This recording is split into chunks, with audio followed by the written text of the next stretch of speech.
شوق سینوں کے اندر پالے ہوئے ہیں۔ تو جنت اللہ کی رضا کا نام ہے۔ تو حسنات دنیا جب طلب کی جاتی ہیں تو دنیا کی نعمتیں ہیں، اور جب حسنات آخرت طلب کی جاتی ہے تو اس میں سے نمایاں چیز جنت ہے۔ اور جنت اہل ایمان کا ٹھکانہ ہے، اور اتنی عالی مرتبت جگہ ہے، نہ کسی آنکھ نے ایسی جگہ دیکھی، نہ کسی خیال نے ایسا کوئی نقشہ سوچا، نہ تصور میں کوئی منظر لایا جا سکتا ہے جو اللہ جنت میں نصیب فرمائے گا۔ جنت ایسا ماحول تمہیں فراہم کرے گی کہ وہاں لا یسمعون فیہا لغوا ولا تاثیما، وہاں نہ اسم گناہ کی بات آپ کو سننے کو ملے گی اور نہ ہی کوئی لغو بات آپ کو سننے کو ملے گی۔ اللہ اکبر! وہ چیزیں جو آپ سننا چاہیں گے آپ کے کانوں تک وہی چیزیں پہنچیں گی۔ تو کیسا منظر ہوگا کہ آپ کی طبیعت پر جو شاق بنے، آپ کی طبع نازک پر جو گراں ہو، وہ چیز آپ کو سننے کو بھی نہیں ملے گی۔ موت ختم ہو گئی، موت کو بھی موت آ گئی، اب ابدی زندگی ہے، اور جنتی خوش ہو جائیں گے۔ اللہ تعالیٰ انہیں فرمائے گا کہ جنتیوں راضی ہو؟ وہ کہیں گے ما لنا لا نرضى، ہم کیوں راضی نہیں ہوں گے، ہمیں تو وہ ملا جس کا ہم تصور بھی نہیں کر سکتے تھے۔ اللہ فرمائے گا میں تجھے کچھ اور دینے لگا ہوں جس سے تم بالکل راضی ہو جاؤ گے۔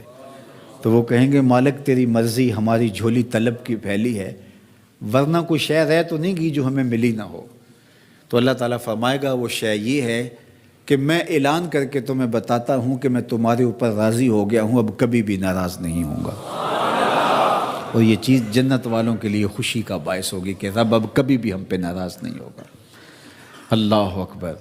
تو جب ہم کہتے ہیں اللہ ہمیں آخرت کی حسنات عطا کر دے تو اس سے مراد جنت۔ قرآن نے جنت مانگنے کی ترغیب دی ہے، احادیث میں جنت طلب کرنے کی ترغیب موجود ہے، جنت کی تحریص دلائی گئی ہے۔ قرآن مجید کے ورق ورق پہ جنت کے تذکرے پھیلے ہیں، جنت میں بہتی ہوئی نہروں کی کہانیاں بیان کی گئی ہیں، مائے معین، کوثر، سلسبیل، اور جنت کی دوسری نہروں کا ذکر کیا گیا ہے، اس کے باغ اور باغوں کے گھنے سائے، درختوں کے لٹکتے ہوئے خوشے اور مزیدار پھلوں کا ذکر، حور و قصور کی کہانیاں، جنت کا خوبصورت نورانی ماحول، جنت کے نقشے قرآن نے بیان فرمائے ہیں، ورق ورق پہ جنت کی کہانیاں بیان فرمائی گئی ہیں۔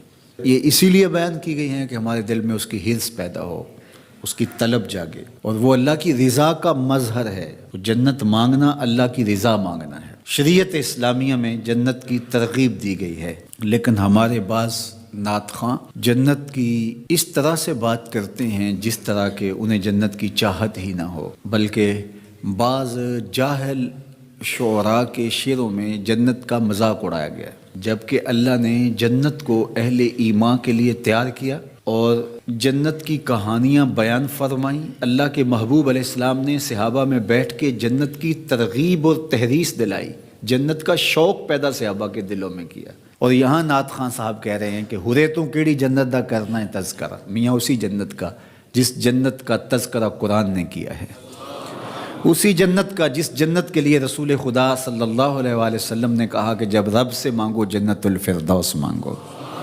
اسی جنت کا ذکر کر رہے ہیں میاں جس کے لیے حضور ہاتھ پھیلا کے اللہ سے جنت کی طلب کرتے تھے، اسی جنت کے لیے جس جنت کی صحابہ کو حضور نے بشارت دی ہے، ابو بکر فی الجنہ، عمر فی الجنہ، عثمان فی الجنہ، علی فی الجنہ، طلحہ فی الجنہ، زبیر فی الجنہ، عشرہ مبشرہ کو بشارتیں دی ہیں۔